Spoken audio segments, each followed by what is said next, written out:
갈릴리 호수 주변에는 많은 여러 도시들이 있습니다. 그 도시들을 오늘 좀 살펴보고자 합니다. 첫 번째 도시는, 갈릴리 해변에 있는 첫 번째 도시는 이 가버나움입니다. 가버나움은 갈릴리 호수의 가장 대표적인 도시입니다. 예수님께서 이 갈릴리 가버나움에서 제자들을 부릅니다. 베드로, 요한, 야고보, 마태까지. 예수님의 주 사역지가 가버나움입니다. 잠깐 그 말씀 볼까요? 마태복음 4장 18절에서 22절 다 같이 보겠습니다. 시작. 나사렛을 떠나 스불론 납달리 지경 해변에 있는 가버나움에 가서 사시니 갈릴리 해변에 다니시다가 두 형제 곧 베드로라 하는 시몬과 그의 형제 안드레가 바다에 그물을 던지는 것을 보시니 그들은 어부라 말씀하시되 나를 따라오라 내가 너희를 사람 낚는 어부가 되게 하리라. 그들이 곧 그물을 버리고 예수를 따르니라 됐습니다.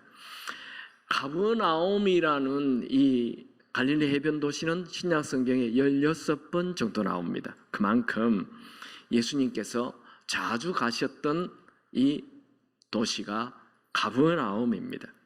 예수님의 제2의 고향이라고도 불려집니다. 실제로 예수님께서는 어릴 때 나사렛에서 자랐지만 공생의 3년 반은 거의 다 이 가버나움에서 보냈습니다. 가버나움에 예수님의 집이 있었어요. 마가복음 2장 1절을 보면 수일 후에 예수께서 다시 가버나움에 들어가시니 집에 계시다는 소문이 들린지라. 이 집이 예수님의 집입니다. 그래서 복음서에서는 이 가버나움을 예수님이 계시는 본 동네라고 기록합니다. 마태복음 9장 1절에 보면 예수께서 배에 오르사 건너가 본 동네에 이르시니, 이 본 동네라는 것은 예수님이 주로 거하는, 예수님이 집이 있는 가버나움을 말합니다. 예수님께서 이 가버나움에서 베드로, 요한, 야고보 또 세리장 마태까지 부릅니다. 그리고 이 가버나움에서 예수님의 장모 10병을 치유합니다. 그 말은 장모님의 집이 이 가버나움에 있었다는 것이 되고, 또 베드로는 이 가버나움에 베드로의 집이 발견됩니다. 고고학적으로.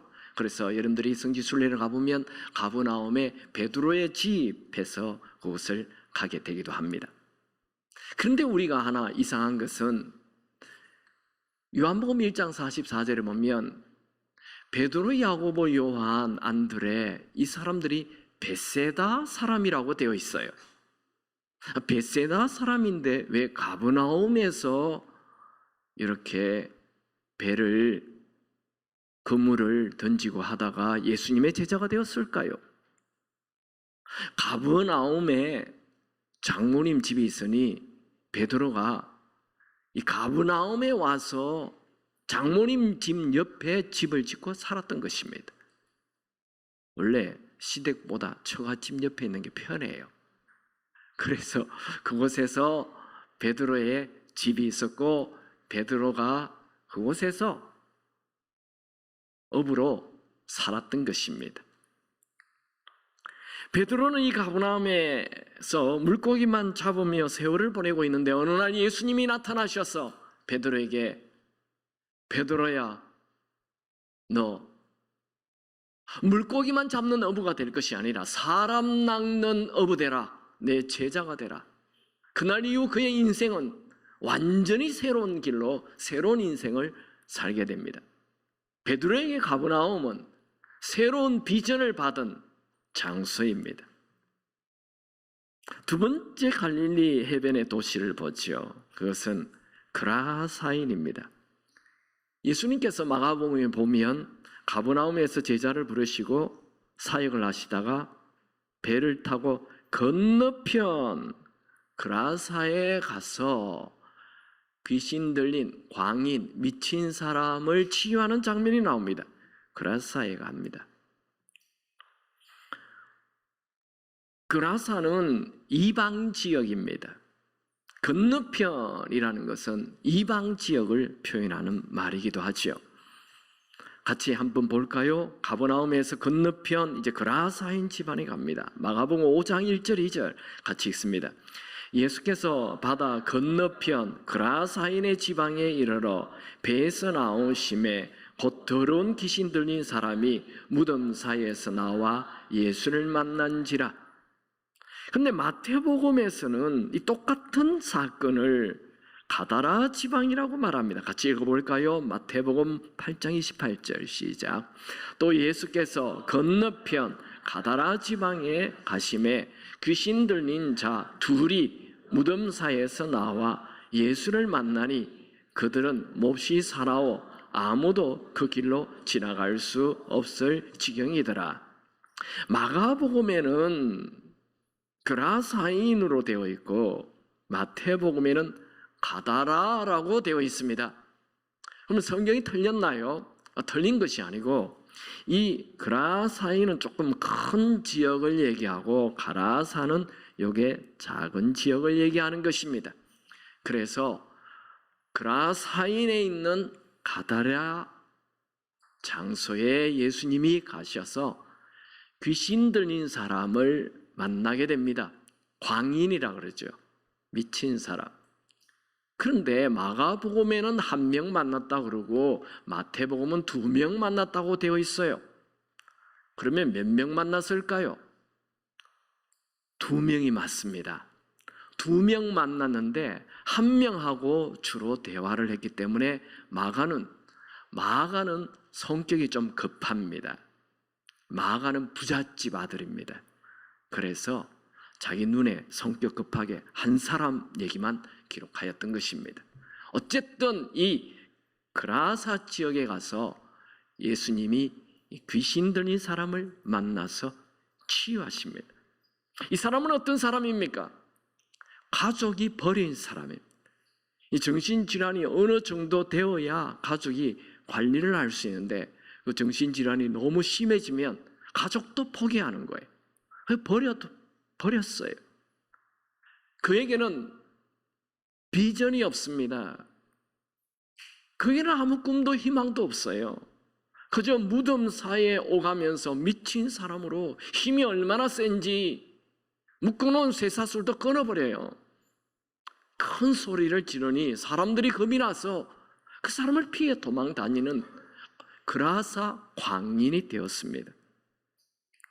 그런데 예수님이 그 사람을 만나요. 그리고 치유하십니다. 마가복음 5장 8절에 보면 이는 예수께서 이미 그에게 이르시되 더러운 귀신아 그 사람에게서 나오라 그렇게 말씀하였습니다.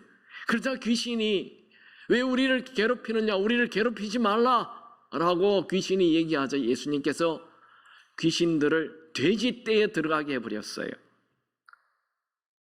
그래서 돼지떼에 들어가죠. 돼지 2,000마리가 바다 속에 뛰어들어 죽습니다. 말씀 볼까요? 마가복음 5장 13절 다 같이 읽죠.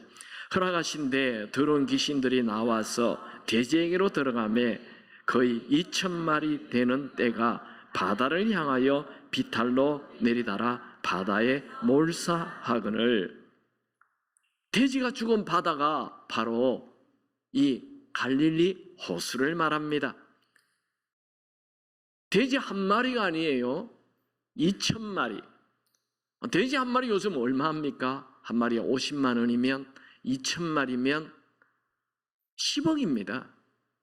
사람이 버린, 가족들이 버린, 동네 사람들이 피해 다니는 내일에 대한 아무 소망이 없는 그런 사람이라도 예수님을 만나면 10억 이상의 어마어마한 가치 있는 존재라는 것을 말씀해 주시는 것입니다. 아멘입니까? 여러분들이 예수를 믿습니까? 여러분들은 세상 사람들의 눈에 볼 때, 가족들의 눈에 볼 때 볼품없고 버림받는 초라한 사람이라 하더라도 여러분들이 예수님을 모시기만 하면 여러분들은 하나님께 존귀한 자가 되는 것입니다. 자, 세 번째 도시를 한번 보죠. 세 번째 도시는 벳세다입니다. 벳세다는 오병이어로 5,000명을 먹인 놀라운 기적이 일어난 장소지요. 한번 말씀 볼까요? 누가복음 9장 10절 11절 다 같이 읽습니다. 사도들이 들어와 자기들의 행한 모든 것을 예수께 여쭈되 데리시고 따로 벳세다라는 고을로 무리가 알고 따랐거늘 예수께서 그들을 영접하사 하나님 나라의 일을 이야기하시면서 병 고칠 자들을 고치시더라. 예수님이 지금 벳세다에 갔어요. 그런데 너무 많은 사람들이 예수님을 따라다니는 겁니다. 예수님에게 가면 모든 병이 다 나으니까 얼마나 많은 사람들이 몰려오겠어요. 우리 한국도 그렇겠죠. 그 사람을 만나면 모든 병이 낫는다. 지금 난리겠죠. 그게 어마어마한 숫자의 사람들이 몰려오는데 또 예수님이 설교를 하면 이들이 밥도 먹지 않고 그 설교를 듣는 거예요. 이제 네 번째 갈릴리 도시를 보죠. 갈릴리 도시는 주 도시가 가브나움이고 요단 강물이 들어오는 왼편에는 벳세다가 있고 이방 땅 그라사 지방이 있어요. 그런데 이 가브나움에서 조금 밑으로 내려오면 막달라라는 지역이 있습니다. 이 막달라 지역은 또 이 가브나움보다도 훨씬 더 큰 지역입니다. 고고학적으로 조사해 봤을 때 이곳에서 회당이 2개나 발견됩니다. 한 지역에 회당이 2개 발견된다는 것은 그 도시가 굉장히 크다는 것을, 유대인들이 굉장히 많이 살았다는 것을 얘기합니다. 그러니까 가버나움에서 물고기를 잡으면 요 막달라에 와서 고기를 팔았고 또 막달라에서 생선 절임을 만들어서 로마와 예루살렘에 팔았던 것입니다. 최근에 이 막달라에서 막달라 스톤이 발견됩니다. 막달라 스톤에는 저렇게 작은 것이지만 저 안에 이 조각이 되어 있는데 그 조각에 유대인들을 상징하는 금촛대 7개가 있는 것이 발견이 됩니다. 이 막달라 지역은 굉장히 부유한 지역이고 굉장히 큰 지역이었다는 것을 알게 됩니다. 그리고 또 최근에 이 막달라 지역에서 예수님 당시에 배가 발견됩니다. 가뭄이 와서 그 호수에 물이 쫙 줄어들었을 때 2000년 전에 예수님 당시의 배가 발견되었습니다. 고고학적으로 다 증명이 됩니다. 그래서 이 또 큰 화제가 되었죠. 어쨌든 이 막달라 지역은 굉장히 큰 지역이었다는 것입니다. 그 지역에 귀 부인이 살고 있었습니다. 아주 돈이 많은 귀 부인입니다. 그런데 정신질환을 가지게 돼요. 정신질환이 오니까 아무리 돈이 많지만 내일에 대한 아무런 희망도 없고 비전도 열정도 없이 살아가고 있습니다. 그 여인이 예수님을 만나 치유가 됩니다. 그래서 얼마나 기쁜지 그가 가지고 있는 모든 재산을 예수님의 12제자 수발하는 데 다 사용합니다. 그 여인이 바로 막달라 마리아입니다. 그녀는 예수님의 공생애 동안 변함없이 예수님을 따라다니며 후원을 하였고 예수님이 십자가에 죽을 때에 12제자들이 다 도망가잖아요. 물론 요한은 남아 있었지만 베드로도 도망가 버렸어요. 다 도망갔어요. 그때 막달라 마리아는 끝까지 예수님 곁에 있습니다. 그래서 예수님께서 부활하셨을 때에 제일 먼저 베드로에게 나타나지 않습니다. 요한에게 나타나지 않습니다. 제일 먼저 예수님은 의도를 가지고 먼저 막달라 마리아에게 나타나십니다. 갈릴리는 비전이 다시 새롭게 되는 곳입니다. 갈릴리는 다시 시작하는 곳입니다. 다시 시작하는 것. 갈릴리는 다시 시작하는 것입니다. 오늘날 갈릴리는 어딜까요? 어디가 오늘날 갈릴리일까요? 배 타고 갈릴리 바다 가야 됩니까? 교회가 갈릴리 호수입니다. 오늘날 갈릴리는 예수님이 계시는 곳이 갈릴리 호수입니다. 여러분, 갈릴리 호수에서 예수님을 만난 자들이 다 다시 시작한 거 아시죠? 그래서 광인 무덤 사이로 뛰어다니는 허무한 인생을 살다가 예수님을 만나 온 가족들에게 희망을 주는 삶을 살았습니다. 베세다 어린 소녀, 오병이어로 5,000명을 먹이는 기적을 통해 가난의 한계를 넘어 수많은 사람들을 먹이는 그런 위대한 꿈을 꾸게 되었습니다. 막달라 마리아, 부유한 귀분이 부인이었지만 정신질환으로 세상적으로 치유할 수 없는 불행한 삶이었는데 예수를 만나 깨끗이 치유되어 예수님 사역에 가장 크게 도왔던 사람이 되었습니다.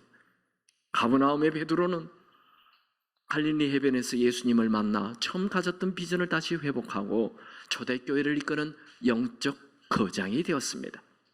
예수님을 만나면 누구든지 실패의 자리에서 다시 새로운 열정 가지고 살게 됩니다. 예수님을 만나면 누구든지 다시 시작할 수 있습니다. 예수님을 만나면 누구나 다 노래를 부를 수 있습니다. 예수님을 만나면 모든 불행에도 불구하고 다시 일어날 수 있습니다. 예수님을 만나면 모든 실패의 자리에서 다시 일어나 사명자로 살 수 있게 됩니다. 여러분, 이게 실패하지 않은 사람이 있습니까? 이 세상에 사는 모든 사람은 실패를 합니다. 실패를 경험하지 않는 사람은 아무도 없습니다. 실패란 우리 모두에게 일어나는 일입니다. 중요한 것은 다시 일어나는 것이죠. 다시 비전을 가지고 사명자로 사는 것, 이것이 중요합니다. 예수님은 우리가 실패한 그 자리에서 다시 일어나길 원하십니다. 예수님은 질병을 가진 자에게 그 사람이 어떤 질병을 가졌든지 상관없이 다시 온몸이 치유되기를 원하십니다. 예수님은 어떤 정신적인 심각한 질병을 가졌든지 상관없이 다시 치유되어 열정 가지고 사는 자 되기를 원하십니다. 예수님은 아무리 큰 실수를 하고 넘어졌다 하더라도 다시 비전 가지고 살기를 원하십니다. 여러분, 여러분에게 오늘이 펼쳐져 있습니까? 우리에게 오늘이 펼쳐져 있다는 것은 하나님께서 아직도 우리를 향한 기대를 걸고 있다는 말이 됩니다. 하나님은 여러분을 망치길 원치 않습니다. 하나님은 여러분이 어느 자리에 있든지 여러분을 지금도 계속 응원하시길 원하십니다. 1981년부터 2001년까지 미국 제너럴 일렉트릭 사장이었던 잭 윌치, 아마 경제를 조금 하는 분들은 이 잭 윌치를 모르는 사람이 없을 것입니다. 그는 어릴 때 장난이 심하고 그렇게 공부를 하지 않는 말썽꾼이었습니다. 그래서 많은 선생님들에게 또 주위 어른들로부터 꾸중을 많이 받으며 자랐습니다. 그러나 그의 어머니만은 자기가 무슨 일을 하든 언제나 너는 잘할 수 있다, 다 할 수 있어 라고 격려해 주었습니다. 모든 사람이 너는 안 된다라고 말할 때 어머니만큼은 자기 자신을 믿어주었던 것입니다. 그는 나를 향한 어머니의 믿음으로 오늘 내가 이 잭 윌치가 이 자리에 있다라고 고백했습니다. 여러분, 평범한 어머니 한 사람의 믿음으로만으로도 포기하지 않고 위대한 인생을 살았다면 온 우주를 창조하신 주님께서 나를 믿고 다시 시작하라고 하시는데 무엇을 못하겠습니까? 여러분, 실패의 자리에 계속 앉아 있지 마십시오. 매일 다시 시작하시기 바랍니다. 매일이 새로운 삶입니다. Every day is a new life. 지금 내가 서 있는 그 장소에서 다시 시작하면 됩니다. 예수님은 베드로가 실패한 장소, 모든 것을 버리고 꿈도 열정도 비전도 버리고 있는 그 장소에 오셔서 그에게 다시 일어나라 말씀하셨습니다. 영국에 아주 재미있는 속담이 있어요. 원숭이가 공을 떨어뜨린 지점에서 다시 시작하라, 이런 속담이 있어요. 이 속담이 생긴 것은 영국이 인도를 지배할 때 인도 땅에 그 사람들이 그 골프를 좋아하니까 골프를 치는 그 장소를 하나 만들었어요. 로얄 콜카타라는 곳에 그 유명한 골프 이 장을 만들었어요. 그런데 그곳에는 원숭이가 너무 많아요. 인도는 원숭이가 많으니까. 원숭이가 너무 많아가지고 이렇게 골프를 탁 공을 날려가지고 이제 그 마지막 꼬린 그 동그란 그 안에 공이 들어가기 직전에 원숭이가 나타나서 그 공을 확 가져가 버린다. 그러니까 경기가 엉망이 돼요. 그래서 아무리 원숭이를 없애려 해도 이 원숭이를 막을 수가 없어요. 그래서 아니 이 골프는 이 돈이 큰 상금이 걸린 거잖아요. 그러니까 막 그냥 이 시합이 엉망이 되는 거예요. 막 싸움도 일어나고. 그래서 원칙을 만들었어요. 원숭이는 골프공을 가져갔다가 또 골프공을 던져요.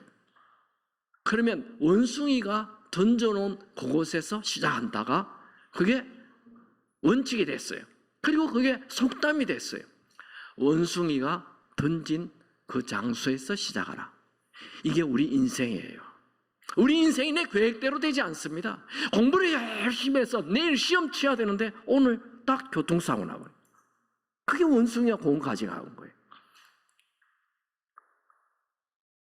내 계획대로 되지 않아요. 그래서 이 로얄 캘커타는 이 골프의 성지가 될 만큼 사람들이 좋아해요. 경기가 더 재밌다는 거예요. 다 이긴 것 같은데 원숭이 공 가져가면 또 게임이 뒤죽박죽이 돼. 더 신난다는 거예요. 우리 인생이 그래요. 내 계획대로 되지 않아요. 다 준비했는데 기후가 이상하게 돼서 어렵게 된다. 잘 되었는데 사고가 난다든지 몸이 아프다든지 저쪽에서 상대방이 빵꾸를 낸다든지 이래서 엉망이 되는 거예요. 그럴 때 불평하고 원망하고 좌절하지 말고 그 자리에서 다시 시작하라는 것입니다. 여러분이 실패한 그 장소에서 다시 시작하시기 바랍니다. 이런 글이 있습니다. 감옥에 가두어 보라. 거기에 철로 역정을 쓴 존 번연이 있을 것이다. 폴지 계곡의 눈 속에 나를 파묻어 보라. 거기에 조지 워싱턴이 태어날 것이다. 가난과 빈곤 속에서 나를 양육해 보라. 거기에 아브라함 링컨이 태어날 것이다. 소아마비로 나를 때려 눕혀 보라. 거기에 프랭클린 루즈벨트 대통령이 태어날 것이다. 심하게 화상을 당해 의사가 다시는 그럴 수 없다라고 말해보라.